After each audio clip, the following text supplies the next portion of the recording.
მოგესალმებით მეგობრებო, მე არჩილ მაისურაძე ვარ, თქვენ კი ქართულ მემკვიდრეობას ეცნობით. დღეს მეგობრებთან ერთად წამოვედით ხრამის ხეობაში. რამდენიმე ძეგლი უნდა ვნახოთ. ეს ადგილი ცნობილია თაფანის სახელწოდებით. ფაქტია, რომ თაფანი შემოსული სიტყვა, ქართული სიტყვა არ არის და რატო ქვია სამწუხაროდ ვერ გეტყვით. დავიწყოთ ბალახაურის ეკლესიიდან. ეს ტაძარი დანგრეული იყო და დაახლოებით 2000-იანი წლების დასაწყისში აღადგინეს. ესეთი უზარმაზარი ქვებით არის ნაშენი. შევიდეთ შეგნით ნახოთ.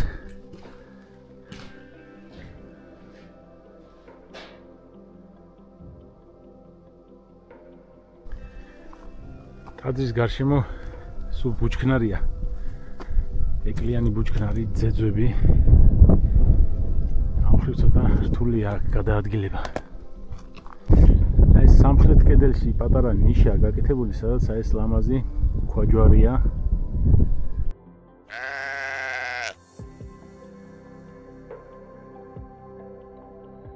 ბალახაურის ეკლესიის შემდეგ უფრო ქვემოთ ჩამოვედით.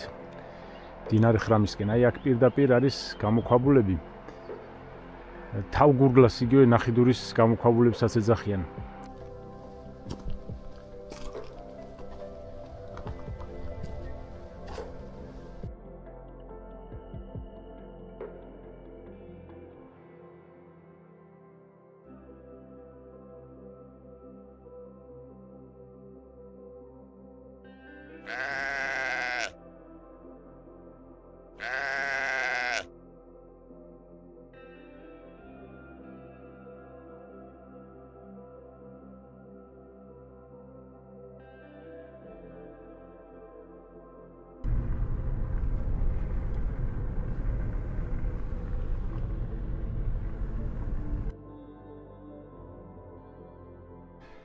ეხლა ჩამოვედით ნასოფლარ მირტაშენის ტერიტორიაზე.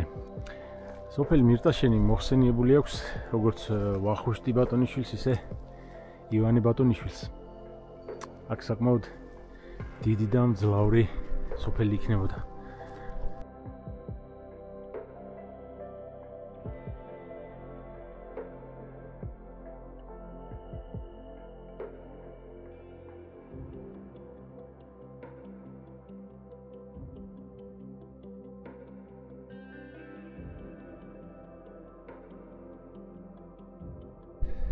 სამწუხაროდ ორივე ტაძრის კარები დაკეტილია და შინით ვერ გადავიღება.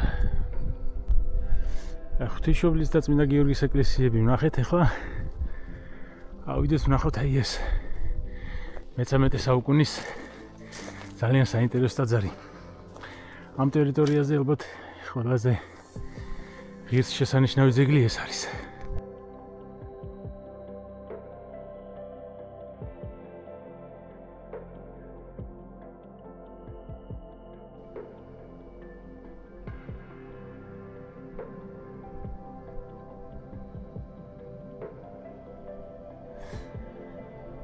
იქ არის მამაკაცის გამოსახულება წარწერით. ქრისტე შეიწყალე გალატოზი.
მაშასე დღეს მოვინახულეთ ულამაზესი ხრამის ხეობა და ძალიან საინტერესო ძეგლები. ვისაც რაიმე ინფორმაცია გაქვთ ამ ძეგლების შესახებ, შეგიძლიათ დაწეროთ კომენტარებში. მომავალ შეხვედრამდე.